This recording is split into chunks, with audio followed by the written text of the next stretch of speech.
आप जैसा कि हम सब जानते हैं, हर महीने प्रायः हमारे कुछ साथी अधिकारी सुपर इनोवेशन पे जाते हैं और ये क्रम शुरू किया गया कि हम उनके अनुभवों को कैमरे में कैद करें ताकि और लोग भी उनके अनुभवों से फायदा उठा पाए।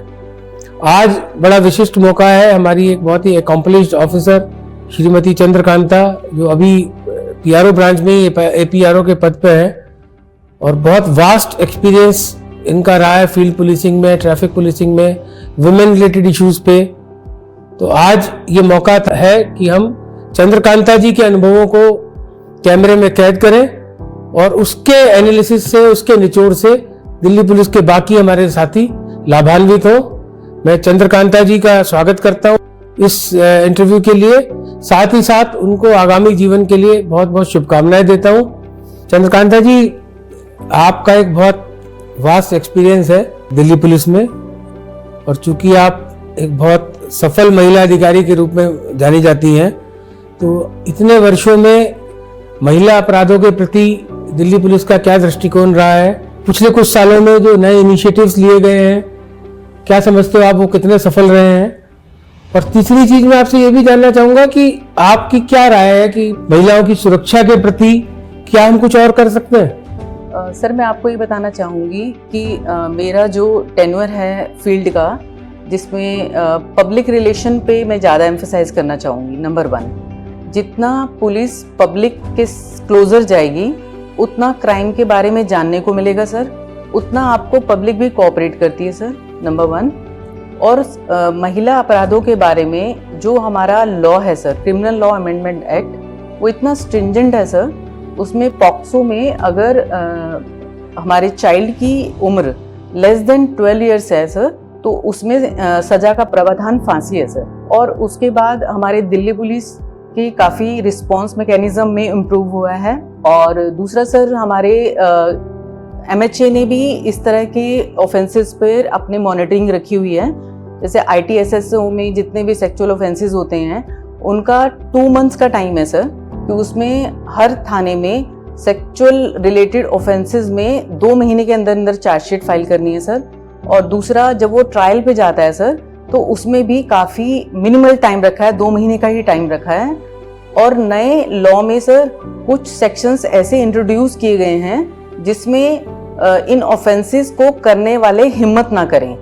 एसिड अटैक है, वॉयरिज्म है, स्टॉकिंग है, IT से रिलेटेड ऑफेंसेस के बारे में भी सर MHA ने एक नया पोर्टल, क्राइम का पोर्टल खोला है, जिसमें अगर कोई किसी लड़की को या किसी को भी सेक्सुअल रिलेटेड कलर्ड रिमार्क्स पास करता है तो उसको भी एक ऑफेंस माना गया है और उसमें भी सजा का काफ़ी अच्छा प्रावधान है। और दूसरा सर, सेक्सुअल ऑफेंडर कहीं भाग के नहीं जा सकता। There is a national sexual offenders का एक डाटा है जो पुलिस ने, MHA ने आपस में शेयर किया है, जिसमें अगर वो ऑफेंडर कहीं भी पकड़ा जाता है तो उसको हम इजीली ट्रैप करके यहाँ दिल्ली में भी उसको ला सकते हैं सर। तो काफ़ी अच्छा इम्प्रूवमेंट है, क्योंकि सेक्सुअल रिलेटेड ऑफेंसेस में सर मल्टीफेसिड अप्रोच है कि किस तरह से हमें जेंडर इक्वलिटी पे एक ट्रेन करना है, किस तरह से वीमेन को एम्पावर करना है, किस तरह से हमारी जो दूसरी ऑर्गेनाइजेशन है उसमें पॉश कमेटी बनी है। तो काफ़ी अच्छा टीदरिंग इफेक्ट है सर। तो आप क्या समझती हो कि पिछले कुछ वर्षों में अब दिल्ली में जो महिलाएं हैं, हमारी माताएं हैं, बहनें हैं, they feel more secure while moving on the roads? किसी को रात में कहीं जाना है, सड़क पे जाना है, तो अब सुरक्षा की भावना में इम्प्रूवमेंट आप देखती हो? जी सर, काफ़ी सुरक्षा की भावना में इम्प्रूवमेंट है और पहले जैसा माहौल अब नहीं है। वो कहीं भी जा सकती हैं, अगर उनके साथ कुछ इस तरह की घटना होती हैं तो फ्रीली वो रिपोर्ट कर सकती हैं। थाने में भी इस तरह का एटमॉस्फेयर है सर, वो किसी भी समय आना चाहें तो आ सकती हैं, और अगर वो अनेबल हैं तो हम अपने ऑफिसर्स को घर पे भी भेज लेते हैं सर। आपका बहुत लंबा अरसा रहा ट्रैफिक पुलिस के साथ, तो आप क्या समझती हो कि ट्रैफिक पुलिस में जो अभी हमारी व्यवस्था है, in terms of strength, in terms of technology, in terms of road engineering, is it sufficient, या आप समझती हो इसमें कुछ बदलाव या इम्प्रूवमेंट की आवश्यकता है? सर, दिल्ली पुलिस का अगर हम फेस देखें तो they are striding towards advancement in technology in all aspects, crime में, ट्रैफिक मैनेजमेंट में। अभी जब सर हमारा G20 हुआ था उसमें कितना अच्छा ट्रैफिक व्यवस्था थी कि इतने सारे हमारे गेस्ट ऑल ओवर वर्ल्ड से आए हुए थे और उनके मूवमेंट को किस तरह से हम सब लोगों ने स्ट्रीमलाइन किया और किस तरह से PHQ में एक मॉनिटरिंग स्क्रीन थी जिसमें कोई भी इनकी कारकेड मूवमेंट में कोई भी क्लैश नहीं हुआ, कोई सीनियरिटी जूनियरिटी का जो है वो इस तरह से कारकेड जो है उसी लेवल पे मूव किया। Number 1 sir. दूसरा सर, ट्रैफिक में जहाँ तक मेरा ट्रैफिक का एक्सपीरियंस है सर, उसमें मैंने देखा है कि अगर हम मॉर्निंग में ही सारा स्टाफ अगर पीक पॉइंट होने से पहले, पीक ट्रैफिक होने से पहले अगर पहुंच जाता है तो हम बहुत अच्छा ट्रैफिक को मॉनिटरिंग कर सकते हैं और मूवमेंट उसका स्मूदन कर सकते हैं। तो पहला, टाइम से अपने ड्यूटी पे पहुंचना, ये प्राइम रिपोर्टिंग है ट्रैफिक में सर, क्योंकि कोई भी हर्डल होता है, कोई भी व्हीकल अगर ब्रेक डाउन हो गया तो उसको हमें समय मिल जाता है सर, टाइमली हटेगा तो पब्लिक को बहुत सुविधा होती है सर। और दूसरा सर, कोई भी VIP कारकेड जब मूव करता है तो उसमें इतना अच्छा इंटर कम्युनिकेशन रिलेशनशिप है ट्रैफिक में सर। एक तो मिनिमल टाइम के लिए ट्रैफिक रुकता है और जिस आर्म से हमारा VIP कारकेड मूव कर चुका है तो सबकी ये कोशिश रहती है कि उस आर्म का ट्रैफिक चला दिया जाए। तो अब किसी को ऐसी असुविधा नहीं होती है कोई VIP मूवमेंट से या ट्रैफिक मैनेजमेंट से। और काफ़ी एडवांस्ड टेक्नोलॉजी सर ट्रैफिक में आ गई है और स्टाफ की जो स्ट्रेंथ है वो भी इम्प्रूव हुई है सर, और काफ़ी अच्छा इम्प्रूवमेंट है सर ट्रैफिक में। आप क्या समझते हो, ट्रैफिक पुलिस के स्टाफ की अपना जीवन कैसा है, उनकी कार्यशैली में, उनकी जीवन शैली में, उनकी डे टू डे वर्किंग में आप समझते हो कुछ इम्प्रूवमेंट की आवश्यकता है? सर, ट्रैफिक में अब जो उनका ड्यूटी आवर्स हैं वो लिमिटेड हो गए हैं, तो ड्यूटी आवर्स लिमिट होने से उनको अपनी फैमिली के लिए भी टाइम मिल जाता है। जबकि अगर हम थाना की अगर हम देखें ड्यूटीज तो काफ़ी हार्ड होती है सर। ट्रैफिक में इजीली जैसे कोई भी मूवमेंट है, कुछ है, और टाइम की कॉन्स्ट्रेंट रहने से वो अपनी फैमिली को बहुत अच्छे से सर लुक आफ्टर कर सकता है। आप अभी बड़े कठिन सब डिवीजन में SDPO का काम किया आपने काफी लंबे समय तक। थाने की वर्किंग में आप क्या इम्प्रूवमेंट समझती हो करने की आवश्यकता है, और थाने में जो पुलिसकर्मी है उनकी जीवन शैली में क्या बदलाव की आवश्यकता है? सर, थाने की वर्किंग में मैंने ये देखा कि जिस तरह से हमारे पास SOP, PHQ से सर्कुलर्स, इस टाइप के जो डॉक्यूमेंट्स डाउन लाइन में थाना में पहुंचते हैं या हमारे सब डिवीज़न लेवल में आते हैं, तो उसमें मैंने अपने सब डिवीज़न में ये किया था कि उसमें ना पढ़ने का टाइम कम मिलता है, तो मैं उसमें से जो भी इम्पॉर्टेंट एब्स्ट्रैक्ट्स होते थे सर उसको निकाल के, ताकि मेरे SHO को पढ़ने का समय नहीं है तो वो पूरा SOP पढ़ नहीं पाएगा, तो उससे रिलेटेड या जो हमारे क्राइम क्रिमिनल से रिलेटेड इन्फॉर्मेशन है मैं उसको बिल्कुल शॉर्टन और स्ट्रेंथन करके उनको अवेयर करा सकूं कि just you go through this, और इस तरह से हम मीटिंग भी लेते हैं। दूसरा सर, थाने में हमने ये देखा कि अगर SHO बहुत अच्छे तरीके से अपने थाने में प्रेजेंस रखता है, स्टाफ की मॉनिटरिंग अच्छे से रखता है, तो काफ़ी क्राइम और क्रिमिनल्स में हम सुधार कर सकते हैं। क्राइम में सर ऐसा, जैसे मैं यहाँ स्टैटिस्टिक्स सेल में भी रही थी, तो मैं हर 15 दिन में एक स्टैटिस्टिकल एनालिसिस करती थी मेजर हेड्स पे, जैसे रॉबरी हो गई, स्नैचिंग हो गई, तो हम वो क्राइम प्रोन एरिया को आइडेंटिफाई करके जो कंसर्न स्टाफ है और SHO को बुला के एक मीटिंग क्या करते थे कि इस जगह पे हमारी स्नैचिंग बढ़ गई है और टाइम फ्रेम ये वाला है और number of crimes comparative to last year इतना इंक्रीज हो गया है, तो हम इसमें कैसे कर सकते हैं। तो कई बार हम स्टाफ की स्ट्रेंथनिंग करके, पिकेट लगा के, तो ये जो पुराने वाली चीज़ें हैं ना सर, ये बहुत मैटर करती हैं।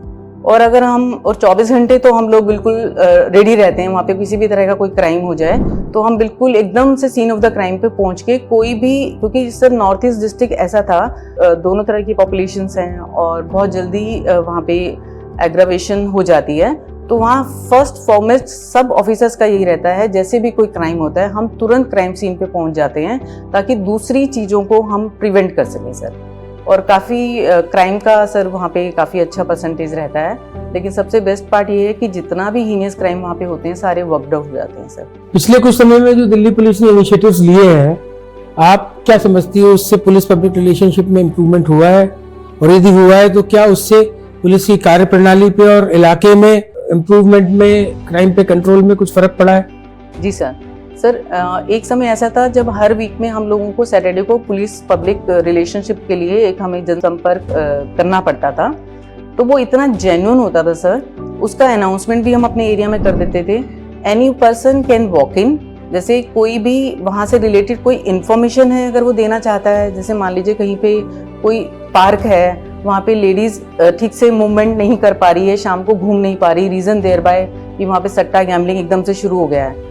और पब्लिक ही हमें आके फीडबैक देती थी कि इस तरह से वो एरिया जो है वो न्यूसेंस बनता जा रहा है। तो इस तरह से पब्लिक हमारे को जब क्राइम की इंफॉर्मेशन देती है, लोकल एरिया में भी सर वो रहती है, तो हम उसको कंट्रोल करने के लिए मोर स्टाफ डिप्लॉय कर देते हैं, या उस पर्टिकुलर टाइम में हम अपने बीट वालों को डायरेक्शन दे देते हैं कि आप जाइए उस समय पेट्रोलिंग कीजिए, और इस तरह की चीजें अगर एरिया में हो रही हैं तो उसको रोकने के लिए आप ही जिम्मेवार रहेंगे सर। चंद्रकांता जी, आपका एक बहुत वास्ट एक्सपीरियंस रहा फील्ड की पुलिसिंग में, ट्रैफिक की पुलिसिंग में, पुलिस हेडक्वार्टर की वर्किंग में, और संयोग से पिछले कुछ समय लास्ट के PRO ब्रांच में काम करने का अवसर मिला। जो हम परसेप्शन मैनेजमेंट की बात करते हैं, have you noticed some improvement in public perception about police? पिछले कुछ समय में आपको लगा, कुछ वर्षों में, कि धीरे धीरे हम लोग, हमारा स्टाफ, हमारी कार्यप्रणाली पब्लिक की निगाह में पुलिस के परसेप्शन में चेंज आ रहा है? जी सर, जैसे अभी तो काफ़ी टेक्नोलॉजी एडवांसमेंट हो गई। अब हमारे पास सोशल मीडिया सर हो गया, जिसमें हम अगर मान लीजिए हम डायरेक्ट अप्रोच नहीं कर पा रहे तो सोशल मीडिया के थ्रू आप सर काफ़ी लोग अपनी जो ग्रीवेंसेस हैं वो सोशल मीडिया प्लेटफॉर्म पे कर देते हैं। तो उससे भी क्या होता है, हमें immediate action taken report concern districts या सब डिवीज़न से मांगते हैं। तो उसमें क्या होता है, रिड्रेसल सर बढ़ गया है इसमें। अगर हम इस तरह से देखें, सोशल मीडिया बढ़ने से जो रिड्रेसल प्लेटफॉर्म है वो भी हमारा इंक्रीज हुआ है, और पहले और अब की कार्यशैली में सर काफ़ी इम्प्रूवमेंट है। आप कुछ सजेस्ट करना चाहोगी कि जनसंपर्क बढ़ाने के लिए और पब्लिक परसेप्शन इम्प्रूवमेंट करने के लिए क्या और किया जा सकता है, जो आपके अनुभव का निचोड़ एक तरह से मैं कहूँगा? सर, मैंने ये देखा है कि फील्ड में अगर सारे ऑफिसर्स बाहर निकलते हैं और पब्लिक से कांटेक्ट करते हैं तो आपका एक पब्लिक रिलेशनशिप स्ट्रेंथन होता है। या एरिया में इस तरह की वारदात हो गई कि आपको पब्लिक को अपने साथ लेके पेट्रोलिंग करना है, तो जो हमारा पहला वाला बीट सिस्टम था ना सर, कि वो beat officer door to door जाके और उसको अपने एरिया के बारे में सारी चीजें मालूम हुआ करती थी सर, मेरा ये मानना है सर उसको हमें स्ट्रेंथन करना पड़ेगा। चंद्रकांता जी का कैरियर बहुत अकॉम्प्लिश्ड रहा है, अनेकों रिवार्ड्स, मेडल्स इनको इनकी काम के मद्देनजर मिले हैं। उन सभी अचीवमेंट्स का आज हम लोग सम्मान करते हैं, इनका अभिनंदन करते हैं। मैं आने वाले समय में, मुझे पूरा विश्वास है कि अपनी सेकंड इनिंग में भी इनका कैरियर, इनका व्यक्तित्व और निखर के आएगा, ये और कंट्रीब्यूट करेंगी सोसाइटी को। मैं अपनी ओर से और पूरे दिल्ली पुलिस परिवार की ओर से इनको शुभकामनाएं देता हूँ। I am sure she is not going to retire. Her valuable experience and knowledge is going to help society in many more ways, and we wish her very good luck for her second innings. Thank you. Thank you very much.